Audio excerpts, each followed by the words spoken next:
Hi guys! Magandang araw po sa inyong lahat. This is me, Sean, from Keep It Up with Sean. And for today's video, we are going to talk about soil conservation and management as part for your preparation for the upcoming licensure examination in agriculture. So I hope nakapag-start na kayong mag-prepare. And for this topic, it's not so long, guys. And when I prepare the material for this lecture video, I remember Dr. Ray Kumiya, who was my teacher for this subject. So it's a very interesting subject. It's not so difficult compared with others, but I hope you will learn something from this video. If you have any questions or comments, let me know and I will try my best to answer your questions. Thank you very much, and don't forget to click the subscribe.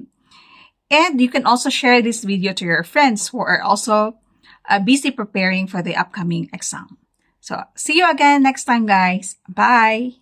Hi guys, welcome again. And for today's topic, we are going to talk about soil conservation and management. It's a very interesting subject, guys. Although, nung tiningnan ko yung review materials, I was surprised kasi 2 to 3 pages lang yung laman ng topic na to. It's a very short review material, but nevertheless, it's the same important topic like the other topics that we discuss. Kasi we need to conserve our soil. Otherwise, kung wala na tayong lupa, we might have a big problem to grow our crops. Masyado siyang malaki yung effect. So, it's not only the responsibility of one person, but all of us are responsible to conserve and preserve the soil, because soil is a very, very important resource and kulang na siya. So, we really need to do our best to protect and to preserve and to manage soils. So, I hope through this topic, you will learn to appreciate and value the importance of soils and also do some efforts, kahit maliit lang yung effort, to protect our environment and especially our soil. In the previous videos, we discussed about soil fertility. It's one of part of the chemical properties of the soil. We discussed there about the causes of soil fertility decline. Bakit nga ba bumabagsak ang fertility ng lupa? But first, how can we say that a soil is fertile? Let us go back to the definition of soil fertility, and it is defined as the ability of a soil to sustain plant growth by providing essential plant nutrients and favorable chemical, physical, and biological characteristics as a habitat for plant growth. So, ito yung capacity ng lupa na magbigay ng tamang nutrients, not only nutrients, but then also favorable yung kanyang physical, chemical, and biological properties na kung saan pwedeng tumubo ang mga tanim. But then, paano nga ba natin malalaman or masasabi na fertile yung lupa na pinagtamnan natin?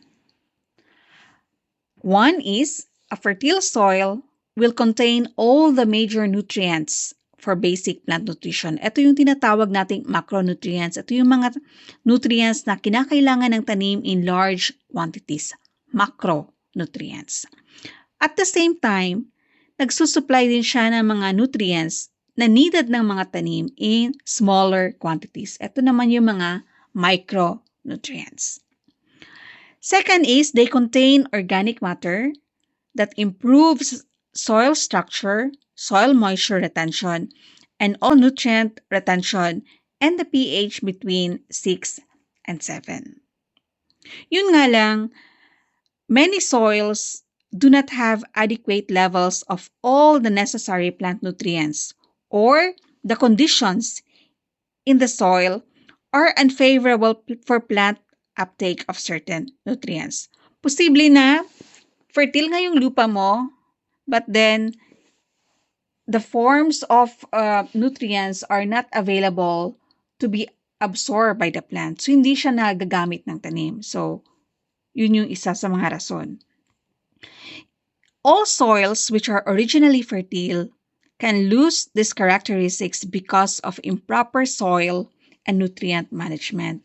And we as people, we, the farmers, the users of that soil, that ground, that land, have a very, very important role because we are the one responsible causing some of the decline of the soil fertility. Through this video, sana malalaman natin kung ano yung mga measures na pwede nating gawin para maiwasan na magiging infertile yung lupa. These are the causes of soil fertility decline. Number 1 is crop removal, soil erosion, leaching, acidification, volatilization, fixation, immobilization, denitrification, and salinity. But in this topic, we are going to focus about soil erosion, which is one of the major causes of soil fertility decline. Ano nga ba ang soil erosion? I first encountered soil erosion nung I think nasa high school ako. My mother was a farmer, and sinabihan yung nanay ko na uncle ko na yung isa sa mga sa farm namin is na-erode yung lupa. So, in Cebuano, we called it nalaka ang yuta. When my mother told me that nalaka ang yuta, I don't know what is that, no? So, we went to the area and we found out that kasi hili yung area namin. At saka yung mga tanim is puro kugon. So, walang kahoy. Very hilly. Very steep yung kanyang slope. So, mahirap talaga siyang akyatin, guys. Kasi ang lakas ng ulan, na-erode siya. And yung effect is, kasi meron ding sapa sa farm namin, yung soil na na-erode is na-deposit siya, na-transport siya dun sa isa sa mga part ng sapa ng ilog. So, ang nangyari is, na-block yung ilog and hindi na makapag-dalo yung tubig. So, naging pool na ngayon yung area. So, imbis na nakadalo yung tubig, hindi na siya. So, nag-accumulate yung tubig hanggang sa very worried yung nanay ko kasi kung hindi siya maagapan, kung hindi mapalabas yung lahat ng tubig na na-accumulate doon, na naka-block, mamamatay yung mga puno ng niyog na nandun sa area. So, when we went there, I saw how my mother reacted very quickly, and at that time, hindi ko pa siya na-appreciate, hindi ko pa siya naintindihan. But then, later on, when I studied agriculture about soils and everything, I understand the importance of practices, and I'm glad that my mother exposed me to that experience. So yun, soil erosion. Sorry for that long story. But then, soil erosion. Ano nga ba ang soil erosion? The Food Agriculture Organization defined soil erosion as the accelerated removal of topsoil from the land surface through water, wind, and tillage. So, accelerated removal of topsoil. Kaya siya nagiging cause ng fertility decline, guys. Isa sa mga causes ng fertility decline kasi can you imagine if the topsoils are being removed? So, most of the nutrients are present in the topsoil. So, ito yung pinaka-fertile part ng area ng lupa. And then, if those are removed, ano na lang ang magsusupply ng nutrients dun sa mga tanim? That's why soil erosion, we need to do something for us to prevent soil erosion from happening. It is one of the 10 major soil threats identified in the 2015 Status of the World Soil Resources Report. Remember that it can take up to 1,000 years to produce just 2 to 3 centimeters of soil. So it's around 1 inch of soil takes around 1,000 years to produce. Ang tagal. And in just one day, long rain, heavy rain, bagyo, wala. Ubos lahat yung 1 inch na lupa. 33% of the Earth's soils are already degraded, and over 90% could become degraded by 2050 if wala tayong gagawin. So it's very, very important. Soil erosion occurs naturally under all climatic conditions and on all continents. Hindi ibig sabihin na maybe in Asia, ay in Africa or in Middle East, Arab countries, mainit naman dun, walang ulan, walang erosion. No, it all happen in all climatic conditions and on all continents. Kahit pa mapa-Europa ka, mapa-Asia, Africa, Australia, America, saan pa man, it happened. It is significantly increased and accelerated by unsustainable human activities. Tayo pa rin yung makakapag-trigger up to 1,000 times through intensive agriculture like monoculture. Ano nga ba yung monoculture? Yung pagtatanim ng same klase ng tanim in one area at the same time sa napakahabang panahon. Deforestation, overgrazing, and improper land use changes. Dun sa intensive agriculture, especially pag pagod na pagod yung lupa at saka walang masyado mga organic matter or any other ameliorants, soil ameliorants na ina-apply. Soil erosion rates are much higher than soil formation rate. Di ba na-mention ko nga kanina na it takes 1,000 years for 1 inch thick of soil to develop. And pag ma-erode yung lupa na yan, sometimes it can just happen for less than a year. Or, depende. So the soil erosion rates are much higher than soil formation rates. That's why its loss and degradation is not recoverable within a human lifespan. Tayo, maximum natin is only 100 years. Swerte na tayo pag nakaabot tayo ng 100 years. Pero, yun nga, kulang pa yung 100 years natin for that soil to develop. What is the process of soil erosion? Soil erosion process involves detachment and subsequent transport of soil materials, including rock fragments, by an agent. It can be water, wind, or gravity, to an area of deposition. So, ito yung tatlong process. First is merong detachment kung saan natatanggal, nalulusan yung soil particles. Pangalawa is yung nalulusan na particles will be transported by an agent, depende by water, wind, or gravity. And then yung third process is yung transported particles na yun will be deposited to other area. So, ito yung tatlong process ng soil erosion. Water is the most important agent of erosion in humid tropical areas like Philippines, while wind naman ang pinaka-agent of erosion in arid and semi-arid areas like the deserts and the Middle East countries. So, still, kahit saan ka pa man, merong erosion na nangyayari. There are two general types of erosion. We have first, geologic or natural erosion. Ito yung natural. Kahit pa wala kang ginagawa, meron pa rin. Kahit pa yung kagubatan like forest or Amazon forest or saang forest pa ba ang pinaka-common sa Pilipinas, kahit saan ka pumunta, erosion happens kahit walang tao, walang nagfa-farm, walang gumagalaw sa lupa. This is a type of erosion at natural rates and affected by human activities.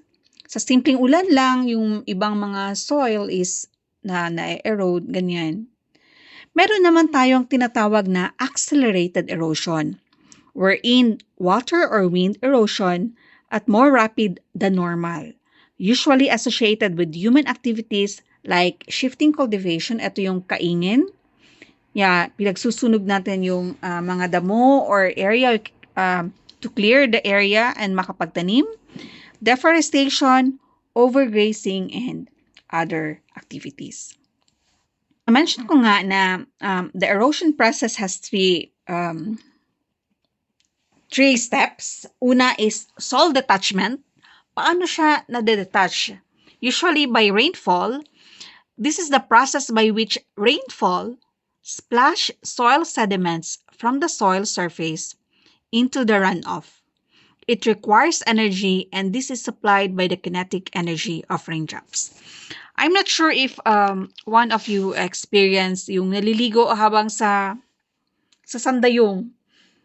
Anong ang tawag yan sa Tagalog? Sandayong din ba? Yung pag sa drainage, yung sa bubong, sa roofing ng bahay natin, 'di ba? Kung saan dumadalo yung lahat ng ulan na nakokolekta, and then nung mga bata pa kasi kami, pag malakas yung ulan or umuulan, dun kami naliligo sa tapat nun. 'Di ba ang sakit-sakit sa ulo nung bagsak ng tubig sa ulo natin? Siyempre pag malakas yung ulan, when that rainfall drops to the soil, meron din yung kinetic energy, yung force na nag dyan. Some of the rain will be pushing a lot hard na nagkukos ngayon ng pag-splash ng mga particles, nalulusan ngayon yung particles. And through that method, through that way, nadidetach ngayon yung soil. And then after that, since nagiging loosen na nga siya, nagkakaroon ngayon ng transport. So, kine-carry ngayon yung mga particles na nilulusen from upslope to downhill direction, whether in reels, between reels, and in inch flow. Siyempre, saan ba mas malakas yung flow ng tubig, di ba? From movement ng tubig is galing siya sa mataas na area, pababa, pababa, pababa. So, yun yung kanyang flow. And then there will be sediment deposition. Ito yung process by which the sediment settles out under the action of gravity, and depending on the particle size, being rapid for sand and slow for clay, and it is a selective process.